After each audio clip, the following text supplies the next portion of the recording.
It's clear to me tonight that there isn't a path for me to win the nomination, which is why I'm suspending my campaign tonight for President of the United States.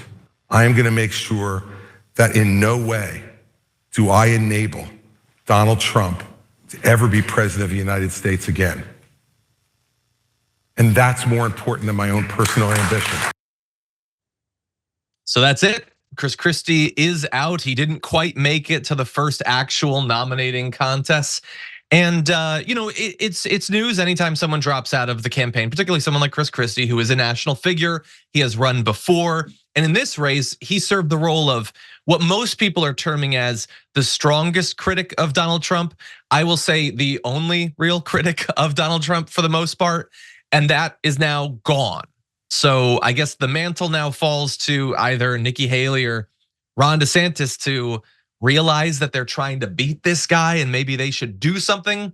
But anyway, we're gonna turn a little bit to what effect this could have on the other contenders in a bit. But briefly, Jordan, I want your thoughts on the Chris Christie candidacy in its own right.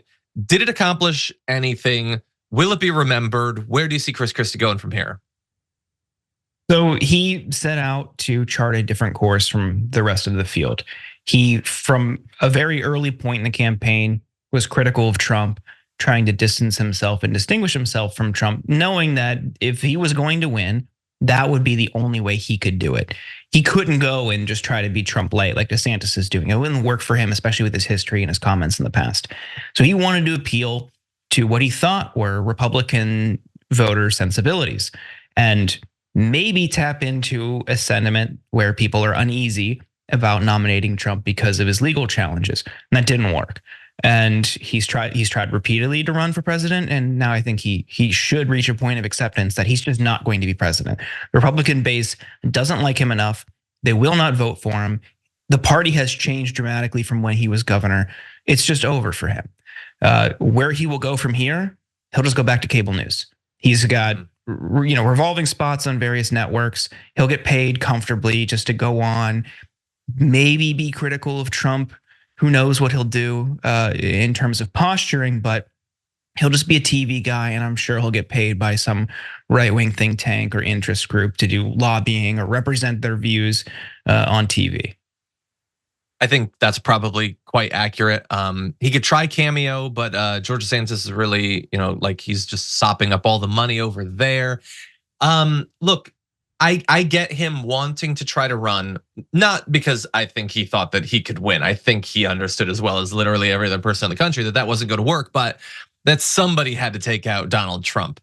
And look, that doesn't absolve him of, for standing beside Donald Trump for years and years, but I like that he at least tried to hurt him and in pulling out might actually hurt him.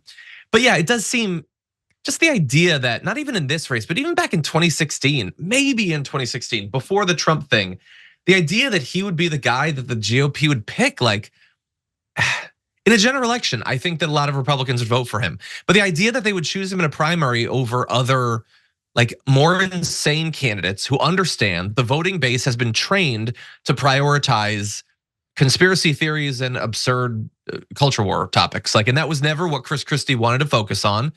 Chris Christie, honestly, I think would have had a better chance just switching parties and running as like a quote unquote centrist Democrat. I think that he probably would have gone farther in a primary on that side. But anyway, I agree. I don't think he'll be running again. And stay tuned to CNN to see his next appearances.